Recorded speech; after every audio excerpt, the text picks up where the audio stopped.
Hello, all. This is Dr. Dave Maslach talking to you about reciprocity.com. The E is written with a 3. And in this particular video, I want to talk about how do you actually deal with PhD supervisor problems or all these other issues that happen when you are a PhD student and you might have somebody that's actually maybe bullying you, for example, or that you just have kind of not so nice of a relationship with your PhD advisor or any sort of graduate advisor. So if you don't know me, I'm a professor of innovation strategy and entrepreneurship, and I created this whole reciprocity project to give back as much as I possibly can. There were so many people that helped me out to get through graduate school that I decided to pay the favor forward and help you out and do these YouTube videos. I also have this sort of sharing economy proofreading platform that I'm working on, work in progress. But anyways, this was a question that was asked of one of the followers on YouTube. And I think it's a question that, it is reasonable to ask. And lots of people have these kind of things. And there's not really a lot of people that you can talk to with these kind of issues. So before I go forward, and I'm not going to name this person because it is kind of a sensitive issue, if you don't know the rules to the videos is that if I answer one of your questions, you have to go out and do something nice to somebody else in the next hour. And this is going to be especially important for you because you're probably feeling really down right now with dealing with a lot of different things. So if you go and do something nice to somebody else, you're going to get a pick me up from that. So go and maybe it's take out some garbage, go help somebody. It doesn't matter what it is. Go send a nice little note to somebody. Maybe it is sending a nice little note to your supervisor, letting them know that you care about them. Just little things like that. That's all I'm expecting. And if you want, you could write a little note, comment below about what happened when you did this, but it doesn't matter at this moment. Just know that we are thinking about you. So how do you deal with these PhD supervisor problems? So first of all, there's a couple of things that, given the comment on what was asked and the sort of situation, you're probably feeling rather trapped in the relationship because you have a little power. And so what is power? That is where you feel like you don't have that much influence in the relationship. So the other person has a lot more influence over you than you have over the other person. And you are probably thinking that you're the only one that is dealing with these kind of issues, but it's not true at all. Lots of people deal with these kind of issues on a daily basis.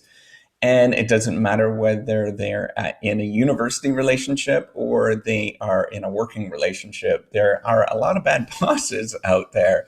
People just don't know how to do management very well.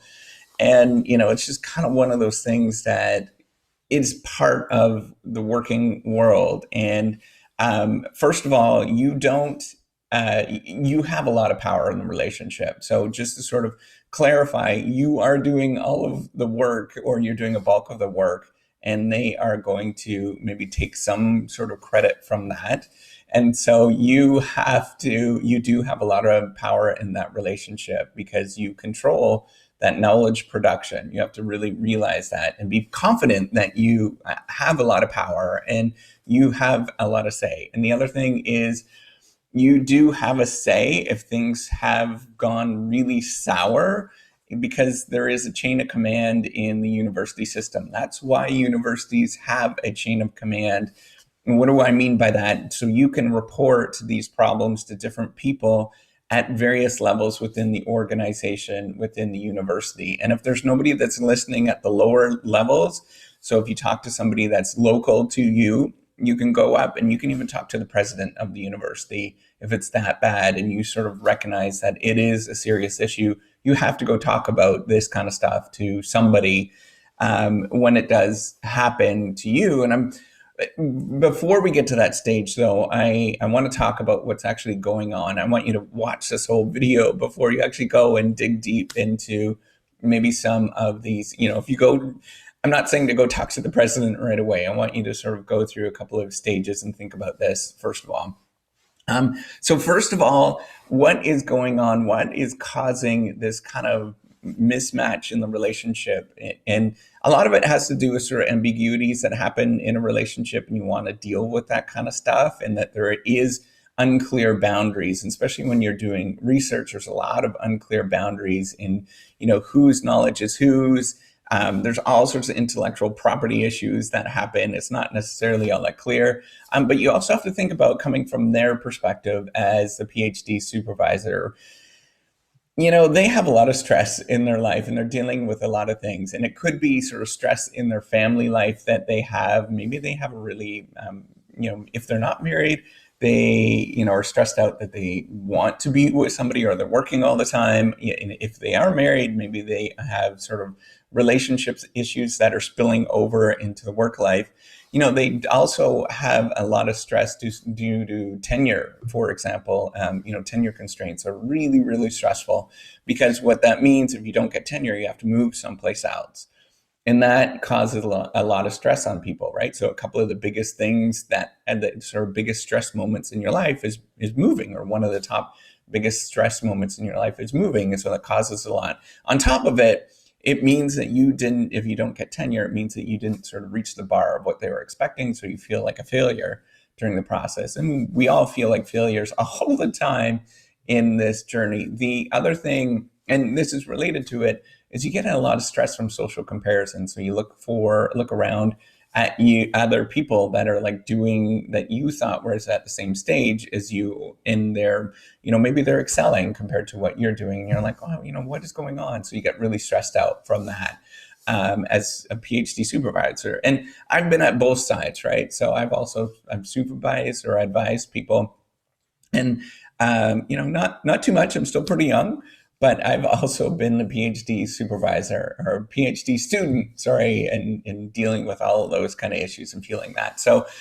as a PhD student, you are feeling very, very stressed out because there's lots of different stressors along the way. The first one is you're really just uncertain about whether you're actually going to get a job once you've completed your PhD. That's a really big thing.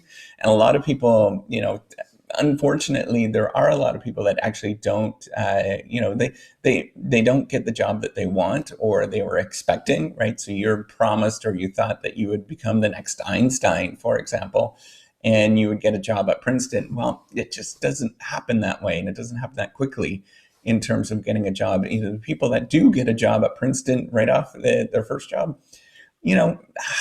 they're exceptional in some sort of way, and you might not just be able to put your finger on it. That being said, I'm not sort of trying to stress you out, but I'm just kind of drawing what it's like, or what it feels like. You probably will get a job. We all do get jobs eventually, and we all sort of settle in where we're supposed to go, and you have to recognize that and just go with the process. So that I'm trying to stress you, and I'm trying to relieve some of that stress right now. I know that you don't want to hear some of it, but you will get a job someplace, somehow, somewhere, and just recognize it's a part of the process of life that you're dealing with. The other thing is you just don't know what the expectations are on the job, and you have all these ambiguities and where sort of the boundaries lie and what you should be doing. So at this stage, just recognize that you probably should be doing a bulk of the work in the relationship. It's just what happens. You're being trained. So recognize that you should be doing a bulk of the work, the vast majority of it. And then the advisor is helping you sort of craft the relationship. They might eventually sort of rewrite things and go through and help you out dramatically. But you should be doing the bulk of the work in the entire process. It is kind of a teamwork kind of thing, but as well as it's less so of a teamwork kind of thing, because you're learning that skill and you're just not knowing what to do at the moment. So you're really stressed out. The other thing is, this is your first time dealing with all this research stress and dealing with the life of research. And what you should be doing and when you don't know what you're doing, right? Like, it's just really confusing. It's the first time you've done anything like this. Anytime you do the first time of something, it just seems really stressful and you are really anxious. So there's lots of different stressors in this relationship, in terms of you're kind of stressed out, they're kind of stressed out, and then on top of it, there's kind of these ambiguous boundaries that are in the relationship in terms of what is clearly, what you should do and not sort of do. So if you're feeling that you're being mistreated in any sort of way, or your PhD advisor is kind of bullying you, or you have these sort of poor graduate, advisor relationships, that you're just feeling stressed out from it. So first of all, this is a real thing. This happens on a fair, it happens. And as well, if you're having negative relationship, if you're having negative feelings in the relationship, and it doesn't matter if it is like explicit and it's there, and you just have really bad feelings,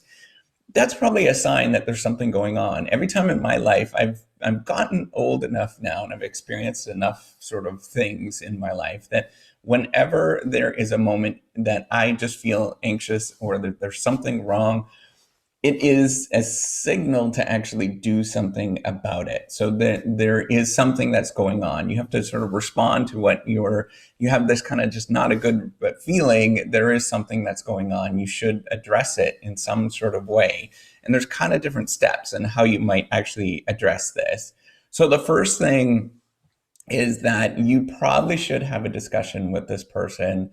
And I know that some people are really intimidating, and especially some of these, PhD advisors. Some of them are, very prestigious, and you might feel that you don't have a lot of say in the relationship, but you need to voice this stuff and talk about how you're feeling in the relationship. Now, it's important to sort of say, it's important to don't come across as like you're just complaining and you're just kind of dealing with the everyday life, because they're not going to be receptive on that side.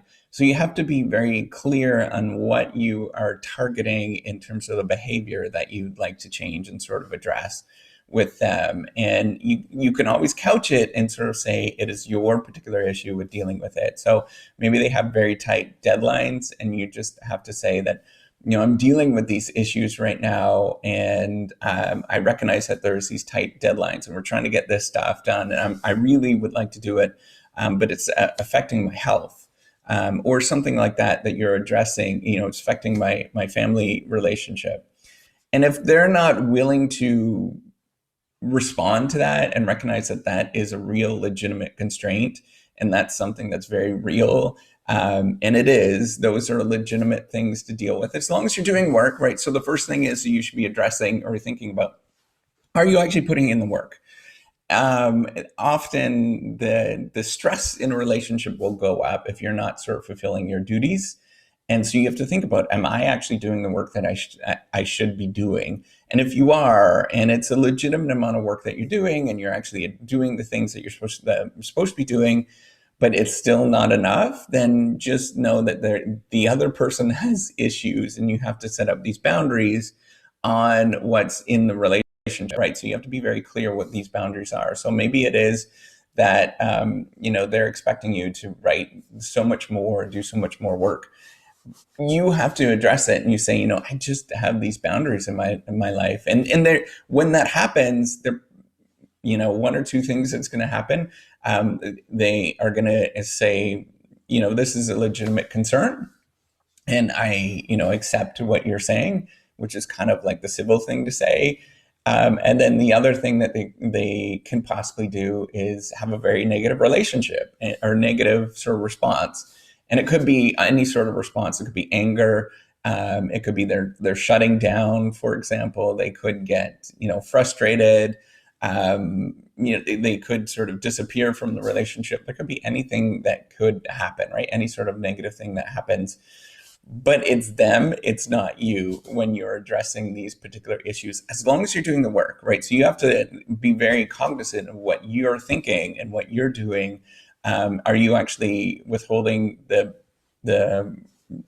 are you doing enough, right? Like, are you actually doing your part in the relationship? And if you are, and you truly believe that you are, and then when you put up these boundaries, there possibly could be a negative response. And now if it's a positive response and you just weren't clear with what was going on with these expectations, most people that are civil human beings that are actually dealing with things dealing with life, and they're doing life well, they are probably going to accept that. And they're going to say, they might not be happy, but they're going to accept it and say, I recognize this particular response, and I recognize what's going on. I'm terribly sorry about what, that made you feel this way. And hopefully we can work through this. Right. That's an appropriate response. But if you don't get that, then, if you get the complete opposite and it's a negative reaction, then know it's them, not you. But then as well, you should probably start taking notes of the behavior going forward, because you did address it, and you probably should be writing down and taking notes about what's going on. And as well, maybe take notes on how you're feeling as well. So take notes on what the behavior is happening on the other side, and as how you're dealing with it. So two things that are going to happen to the response that you're going to get from doing that. That's actually a really positive thing. The first thing is you're documenting all the different behaviors, right? So if you do need to do it for whatever legal reason or something like that in the future, you have that record. And then the second thing is that it's going to help you process some of this stuff. And if you can rationalize it and write it down, you're probably going to feel, at first there's going to be a lot of like anger and whatnot when you're writing this kind of stuff down. And then after a while, it helps you process it and deal with these kind of issues, and it'll settle down and you'll feel okay with dealing with it. The other thing that you should do, so the next step after you start taking notes, responding to this, after you had this kind of open and frank discussion with this particular person, you should probably start having discussions with people around you about, just people that are close to you. So friends and family, and kind of ask them what their thoughts are and what they would do, and get their sort of intake on what's happening. Usually that would be, and the reason why I ask you to do that is just to sort of get multiple views, and not just some person off the internet, right? That you are actually getting some insight about you specifically, and dealing with these particular things with you specifically, because they might know more things about you and how to respond to this than I would, for sure, right? Like some guy off the internet. The other thing is what I would do, if it continues to persist after, and, maybe it might take. So first of all, if you have that conversation the first couple of weeks, it might be awkward. And then if it doesn't sort of clear up after a couple of months, and there's still this tension, or there's the same behaviors, and it's not being very positive relationship, then you should probably talk to a senior person in the department, or a senior person in the college. So a senior PhD or a senior professor. And talk to them and ask them and it should be somebody that you feel confident talking to, right? Like a confidant, right? So you might have had a class with somebody that you just resonated with. You might see somebody in the hall that you just think is a really nice person. Go talk to them and see what they think, and how you should deal with it. So it's just getting multiple opinions about what you should do and how to address this kind of thing, right? So you can notice that I'm just kind of escalating a little bit more every single time. And the one thing that I should have pointed out was, when you have that initial discussion, make sure that the door is open in the wherever you're meeting, right? Like it's an open policy, it's an open door, that other people can see this going on. It's just really important to have that sort of documented, and it's not necessarily, as long as you're confident with that, but, just for your safety, and to make sure that there is, nothing that's going to be, just to make sure that everything's out in the open. Just make sure it's open, like an open door policy, and the door is cracked open, whatever it is, because you don't know how people are going to respond sometimes, and you have to protect yourself, right? And when you have that initial meeting and you really feel uncomfortable with it, bring somebody along, and maybe they'll help you out. And if you really, really feel uncomfortable, don't have that meeting at all, and go talk to somebody immediately about what's actually happening, and if it's a really, really, really bad relationship, go talk to the police. That would be the first, if you feel that uncomfortable with it, just escalate it to where you think it's appropriate. they're going to help you deal with this kind of stuff, right? Like this is not unusual sort of things. The other thing, so once you talk to a senior person in the department, so maybe it's a department chair that you talk to, maybe it's a senior professor, but you should be talking to them and just disclosing absolutely everything that's happening. You should be able to disclose to that person everything that's happening and help them and let them help you out along the process. And then if all else fails, if that is still going on deaf ears or you can't really get anything across, go talk to the dean of the school, the dean of the college, or go talk to the ombudsperson, or maybe it's the provost, or even the president of the university. You should be able to talk to anybody along the way that allows him to deal with this kind of stuff. There's also vice presidents of different, vice president of research, for example. They would definitely be open to talking to you. They should be, and you should be able to have a meeting with them. You just explain when you call up their admin assistant, just explain to them, I'm having sort of issues with this. Can I talk to this person immediately? And they should be able to talk to you pretty quickly, and because it is a really serious issue if it's that dramatic, right? Like if it's not a good relationship with you and you've escalated, you believe it's that high of a priority, they should be able to talk to you. And in this day and age, we're all sensitive to that. At any university around the world, we're very, very sensitive to this kind of stuff because we know it is, it's kind of tricky. We're cognizant of this. We're trained. We should be at least a little bit trained to recognize that there are sometimes issues like this that pop up. Where we do have to take courses every now and then about this kind of stuff. I just did a sexual harassment training a couple of months ago that was dealing with issues like this, and you should be able to talk to anybody at a university that has any sort of figure or that has any sort of role and to deal with this kind of stuff. Because we know it's important, and you should be able to deal with any of that kind of stuff. So just know that all of these things are just kind of escalating the discussion. But if you are having these negative feelings and you're not feeling all that good, it's probably a signal that you should have a discussion with somebody. And the first place that you might want to address, if you feel comfortable, is go and address it with that person and just talk to them about the feelings that you're having, and just talk about your own individual feelings and what you're going through. And they should be able to respond to that. If you can't, it's with any relationship, you can't say, well, it's all your fault and you're doing with all this kind of stuff. No, you got to talk about what's going on with you and how you're responding to what they are asking, and you're feeling just really overwhelmed.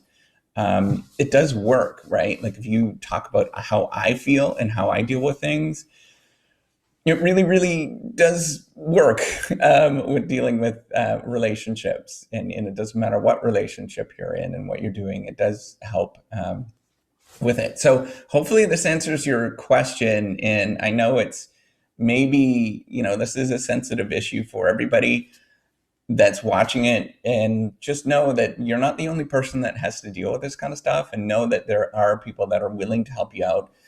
You're not isolated in any sort of way. This happens on a regular basis. This happens a lot more than what you think. So you should be able to talk to anybody with dealing with it.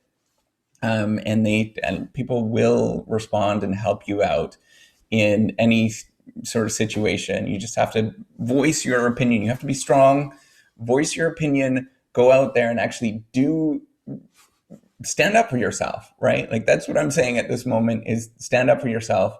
Deal with the issue and know that you actually have power. You're not just a lowly PhD student. You can get this stuff done. And if all hell breaks loose, right, and the advisor just kind of walks away from you and never does anything, well, somebody in the department is going to pick that up, is going to pick up you as the supervisor and help you out. And they have to have that. And if not, then you can move to another university. It's not that big of a deal to do that. just explain about what happened when you go through this kind of deal, or you could just do a transfer to another university. And people deal with this kind of stuff on a regular basis. Just know that you're not alone. There's other people that are out there that are dealing with this.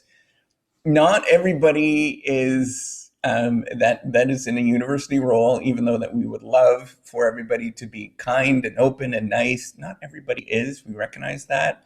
And just know that, truly, we recognize that.